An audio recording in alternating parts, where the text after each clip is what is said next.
Hello guys, good morning. ફરી સ્વાગત છે તમારું મિસ્ટર સિદ્ધુના નવા મિની વ્લોગમાં.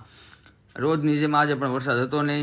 આપણે આવી ગયા નીચે મસ્ત મજાના રેડી થઈને, કેમ કે જવાનું હતું આપણે ઓફિસે. મસ્ત મજાની ગાડી ચમકાઈ નાખી નીકળી ગયા ઓફિસ સાઈડ. ત્યાં રસ્તામાં પાછી એડવર્ટાઈઝ આવી ગઈ.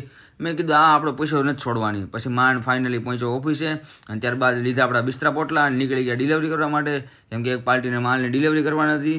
તો આપણે નીકળી ગયા ડિલિવરી કરવા માટે. મસ્ત મજાના બેગ ઠપકારીને આપણે નીકળ્યા ડિલિવરી કરવા માટે.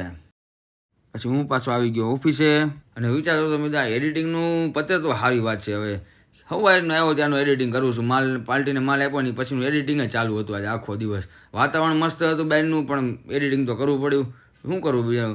અને પાછું આજુબાજુવાળા કોઈ નહીં. એક ભાઈ ગયા છે મુંબઈની, એક ભાઈ ગયા છે બારડોલી. આપણે રહ્યા લ્યો ઠનઠન ગોપાલ.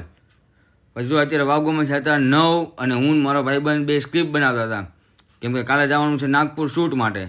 તો એટલે હું ખુશ હતો. પણ આ ભાઈનું કંઈક અલગ જ હાલતું હતું. મસ્ત મજાનો આ બેઠો બેઠો રીલ જોતો હતો.